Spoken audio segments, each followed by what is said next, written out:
Hello, I'm Trevor from the Youth Services Department of Mesa County Libraries. I'm going to show you how to build a bug. The supplies you will need are construction paper, scissors, a hole punch, and glue.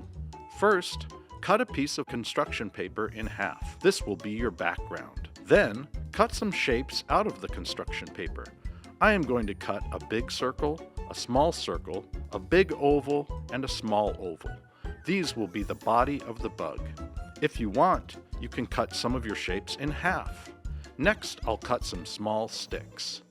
Then, I will decide how I want to arrange my shapes to make them look like a bug.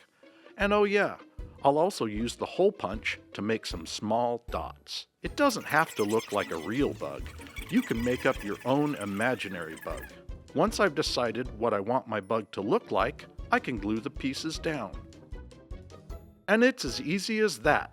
Now you have your very own paper bug. Once you finish your creation, upload a photo to social media of your completed project to share your work. DM us the photo or tag at Mesa County Lib in your post.